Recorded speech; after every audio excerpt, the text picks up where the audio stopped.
Boxing King Media in association with Boxstore, Shane Mcguigan. Shane, have you lost a bit of weight? You seem your face looks a lot slimmer than last time I seen you. I'm trying, yeah. I think I'm down about 4 kilos, so trying. Went out on a run with Robbie Davies Jr. today. So yeah, we did 4 miles and just trying to clean up the eating. I definitely picked up on it. Let's talk about Adam Azim first. Fighting Santos Reyes. We spoke about this about a month ago. I came down to your gym, and I think the biggest criticism is, and you're obviously going to find it, is getting him named opponents because they want stupid amounts of money. So you've studied this guy. I've seen him in person today. He looks quite a big guy. He looks a lot bigger than I saw him on the videos. Yeah, I just said that in a previous interview. Deceivingly big, 5'9", maybe 5'10".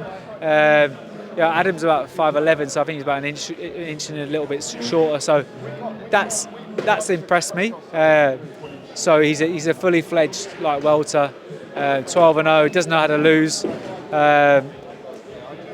John Wish has said he's well up for it.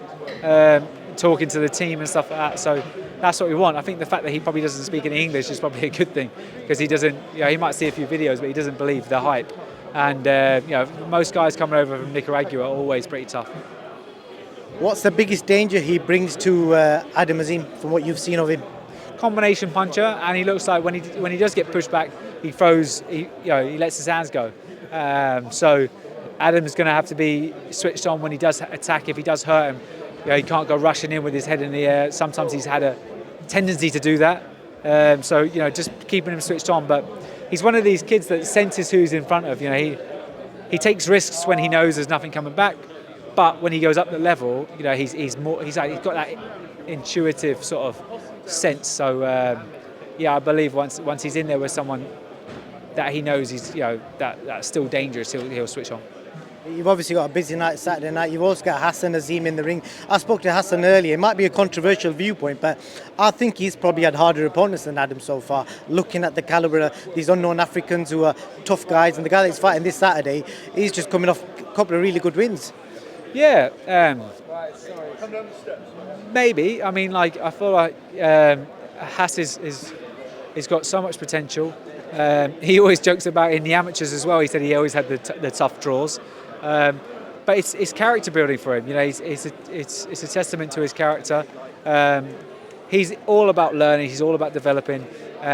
He can't do certain things that Adam can do, but he doesn't need to be because he's got great feet. He's got a great fast right hand. He needs to sharpen up his jab a little bit. Sometimes he goes loose on the jab, which frustrates me. Also frustrates him because he knows that if he didn't go so big on the jab, that the right hand will be there. But these are all things that he's learning. You know what I mean? And he's constantly developing. And those not acid tests, but these fights that they're durable and they're firm back. That's what he needs because that's gonna develop him. Because in the sparring and stuff, he looks good in sparring, but sometimes he's turned up on fight night and he's kind of switched off. So he needs a few of these acid tests for sure. Quick word on Caroline Dubois, a change of opponent, but from what everybody's saying about it, everyone feels that she's ready to be just maybe chucked in or against a known name. How far are you off letting her off the leash? If it were me, I'd do it in the next fight. She's a phenomenal fighter, phenomenal talent. And I said it up here that she's the most improved in the gym, and I genuinely believe it. Adam has always had this belief within himself and knows, and he's improving all the time. And someone like Chris has improved dramatically over 5 years. But in terms of last year's development, it's just clicked for her, and she knows because she could always box, but she wasn't generating power, and she couldn't fight in close. She used to tie up on the inside, and whereas now that's her. Selling point is she knows she's so good on the inside and she's comfortable there. And certain sparring partners that she used to spar before aren't coming back. And then the guys that she used to spar before are saying she's just a completely different beast. So I'm excited. I'm really excited. Obviously, it's the marquee division for female boxing, and Katie Taylor holds all of the belts, so it's going to be hard. But if we can get her an IBO title, and not the next one, the one after that, then we can get some solid opponents in.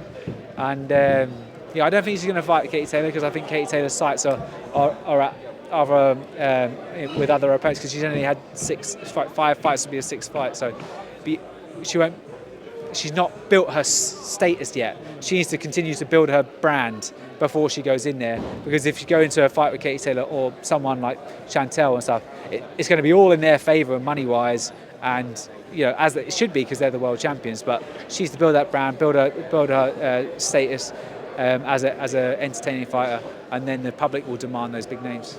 Definitely. Sort of quickly talking about a few other subjects.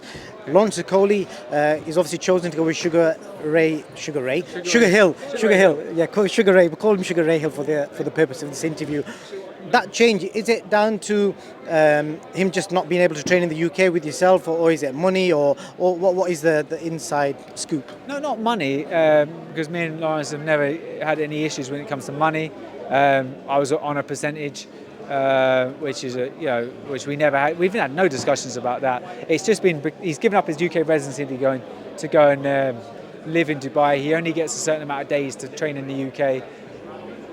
He can go and train in America because that's one of the places he can go and train. He doesn't need a visa to go out there and train for six weeks. He can almost use it as a holiday and come back here and do the last 8 days here, and that's where it's suiting him. So I wasn't going to go and take Adam and Hassan and Caroline and Daniel and Robbie and Ellie and Chris, all of these people out to go and train in Miami or train in Morocco or train in Portugal, because it's going to cost them thousands and thousands of pounds. So this was always my issue with it, and I felt like maybe he felt like because he was a world champion that should be the natural progression, but it shouldn't, because the gym is a perfect setup here, and that's just the way it is. But look, with him giving up that residency, it was always going to be a hurdle, and we had a few conversations, but we parted on good terms, and there's no hard feelings, and I wish him all the best. On a personal level, any disappointment, because you were widely regarded as being the catalyst in his improvement, and he's clear to see big improvements that he made after the Chamberlain fight and the knockouts that came as well. Any disappointed that you can't continue that journey, towards the end? Not really, no, because I feel like I did a good job, and my gym's a revolving door, mate. I've churned out talents and fighters for years. People forget I trained Chantel Cameron for 2 years. I trained Josh Taylor for 5 years. Groves, got him after he'd been with Booth. David Hay, even though it wasn't a successful one. Frampton, people like, these fighters always come and go, and that's just part of it. I would have liked, even Lee McGregor, for instance. I would have liked to have stayed on working with him for longer, because I genuinely believe when he moves up to heavyweight, you're going to see the best Lawrence Okoli. And look, he's going to knock out David Light in about 2 rounds, and then I think he should fight Gulamarian and become unified, and then I think he should just get himself up to heavyweight, because that's when he's going to have that's when he's going to be forced to keep distance rather than using his physical size and attributes. And then when he's forced to keep distance, you're going to see the best out of him. Interesting. And then last one, Anthony Joshua's fighting Jermaine Franklin. I spoke to Dominic Ingle recently, and he's commented that he felt Anthony Joshua has already peaked. So whatever happens now, we're not going to see the best of him. What do you think to that? I think he's right. I think he has peaked. But that's a pretty good peak, in my opinion. It's all mental for him.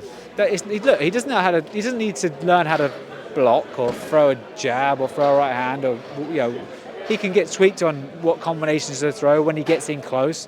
And those are the things that you learn when you're sparring, and when you're around fighters like Errol Spence and Charlo, and you're picking things up on what they do when they're sparring. And there was always too much emphasis on AJ being the superstar and all being on his terms, and people come in and being so grateful to be in his presence. But I don't think Errol Spence gives a shit. Do you know what I mean? And I know people like Charlo don't either. So that's the right environment for him to be in, because he's just another lad, and he needs to go and impress them. And it doesn't matter what he's done in the past; it's what he does now, and that's all down to his mental aspect of boxing. And being around winners, being around people that there's no bullshit there. They know boxing. They don't fake it. So that's the right people he needs to be around, and maybe that will bring the best out of him. But in terms of physically peaked, he probably has. But I still think there's a lot of good wins left in him. When I spoke to you before, Franklin White, you told me that watch out for Franklin, don't write him off, and you basically said he's a very good fighter. So do you think AJ should be getting credit for picking Jermaine Franklin, who a lot of people are saying he beat Dillian White, over Dempsey McKean and I forgot the other guy's name now, but on paper, should he be getting more credit for than he's probably getting from the people on Twitter? Well, I understand why he didn't fight Dempsey, because I like Dempsey, but he's a southpaw and he's negative. He tries to box on the back foot, and he's not really had any big wins, or he's not been in there with anyone to measure it. He's great if you pot shot with him, but when you start putting your combinations together and pushing back, he falls apart a little bit. And I feel like that is going to be the telling factor in the fight. I think, and if you get him out of there 4 or 5 rounds, maybe 6 rounds, and he's not a massive puncher. He's got a decent pop, but he's not a big puncher. So that as well favours AJ as well. So he can go in there feeling confident that he's not afraid to let his hands go. And those are the fights that he needs to build that confidence back up. So I think he's a perfect opponent. You give Franklin a chance to win? No, not at all. No, but if he tries to stand off and try and box him and try and look pretty, it might go the distance. But hopefully, Derek James is going to just go out there and destroy this guy. Shane Mcguigan, as always, appreciate your time. Thank you so much. Cheers, thanks, mate.